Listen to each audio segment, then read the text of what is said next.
السلام عليكم ورحمة الله وبركاته. النهاردة إن شاء الله نعمل مع بعض كيكة جوز الهند الحلوة اللي انتوا شايفينها دي بأبسط الطرق وبأقل المقادير، تطلع معاكي كيكة فخمة جدا هشة ومرتفعة كده زي ما انتي شايفة، وزي ما انا قلتلك بأبسط المقادير.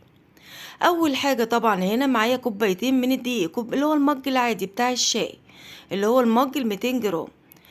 كوبايتين من الدقيق عليهم طبعا كيس من البيكنج باودر وعليهم رشة ملح، وطبعا نخلتهم كويس قوي كده في مصفى سلك، او طبعا لو عندك منخل سلك لازم طبعا تنخليهم بالشكل ده كويس قوي مرة واتنين وتلاتة. لو قدرتي هتطلع معاكي الكيكة رهيبة، تطلع هشة جدا وجميلة. بعد ما نخلتهم طبعا ببدأ انزل عليهم بقى بنص كوباية صغيرة من جوز الهند، وابدا اقلب المكونات كلها مع بعض كده كويس قوي كده. المكونات البودر جاهزه معايا، اركنها دلوقتي على جنب. اروح اشوف المكونات السايله. معايا شفشق الخلاط، احط فيه 3 بيضات زي ما انتوا شايفين بدرجه حراره الغرفه. يعني ايه؟ يعني طالعين بالتلاجة بقالهم ساعه، مش اقل من كده. حطيت عليهم معلقه خل كبيره، حطيت عليهم نص ازازه من الفانيليا، ولو عندك طبعا فانيليا اكياس يبقى تحطي كيسين. نص كوباية من السكر، كوباية إلا ربع من الحليب، تطلع مظبوطة جدا معاكي بالمقادير دي. وكمان معايا ربع كوباية من الزيت. طبعا احنا بنعاير طبعا كل المقادير بتاعتنا بمج الشاي العادي، كل المقادير بعايرها بنفس المج. خلاص، ضربتهم كده في الخلاط ضرب مبرح كده لمدة 5 دقايق لغاية لما يعمل معايا فوم بالشكل ده. لازم يعمل معايا رغوة كده علشان اتأكد ان هو دخله هوا كفاية، والكيكة بتاعتي طبعا هتطلع هشة ومرتفعة. باروح نازلة بيهم بقى كده على المكونات البودرة اللي أنا جهزتها، وأبدأ بقى أضرب بالمضرب بتاعي زي ما انتي شايفة كده. أي تكتلات طبعا من الدقيق في المضرب بتاعي بنفضه كويس وأرجع أضرب تاني لغاية لما تلف معايا.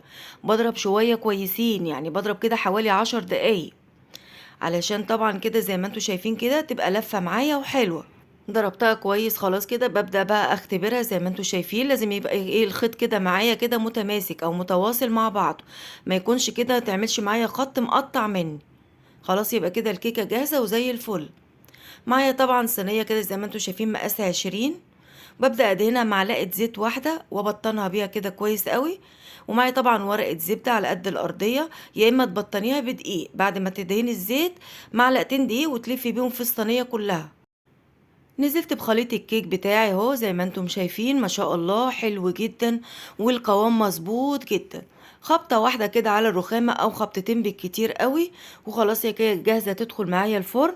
انا طبعا الصينية بتاعتي بايركس، يبقى بتتسوى على درجة حرارة 170، علشان البايركس بايه درجة حرارته بتكون اعلى شوية من الالومنيوم. طيب لو انا صينيتي عادي ألمونيوم بقى درجة حرارة 180. بسخن البوتاجاز طبعا من قبل ما ادخلها ب5 دقايق بس، وبحطه طبعا على الشبكة على الرف اللي في النص. طبعا لو فرنك عالي او الحرارة بتاعته عالية يبقى على 170، لو الحرارة مظبوطة يبقى 180 برضو زي ما قلنا كالعادة. هندخلها على الشبكة على الرف اللي في النص، هتقعد معايا حوالي نص ساعة. مفتحش عليها قبل نص ساعة، هسيبها تقعد نص ساعة نص ساعة و5 دقايق مفيش مشكلة، لغاية لما الوش معايا يبدأ ياخد لون ويحمر. طلعتها طبعا دلوقتي اهو زي ما انتوا شايفين، ولازم اختبرها اشوفها استوت من جوه ولا لا، بخله او بشوكه او بسكينه زي ما انت شايفه كده. وبتغرزيها طبعا كده في النص بالظبط، طلعت معاكي بعجين بتسيبيها كمان 10 دقايق طلعت معاكي نضيفه ما فيهاش عجين، خلاص يبقى كده جاهزه. لان طبعا الجزء اللي في الكيكه اللي في النص هو طبعا اكتر جزء طبعا بيستوي اخر حاجه، فتختبري منه كويس قوي. خلصتها بالسكينة كده من الجوانب علشان تتقلب معايا بسهولة، وقلبتها كده بالشكل ده. شايفين ما شاء الله حلوة جدا جدا جدا. وخلاص اهو شلت طبعا ورقة الزبدة زي ما انتم شايفين واخدة لون جميل قوي. خلاص، ببدأ أردها بقى وأرجعها للصينية تاني، يا إما تسيبيها على وشها يا إما تقلبيها. أنا طبعا قلبتها بالشكل ده علشان تبقى مستوية معايا بالخلة طبعا كده، وبدأت أغرزها علشان عاوزة أسقيها بالحليب أو أرطبها بالحليب. معايا طبعا هنا كوباية من الحليب، وطبعا حاطة فيها معلقة سكر بس. والسكر طبعا يا جماعة في الكيكة أو في الحليب أو في أي حاجة بيبقى حسب الرغبة. ممكن في ناس بتحبها مسكرة، في ناس بتحب السكر لا خفيف، يعني إيه بيبقى بالظبط حسب الرغبة زي الملح بالظبط.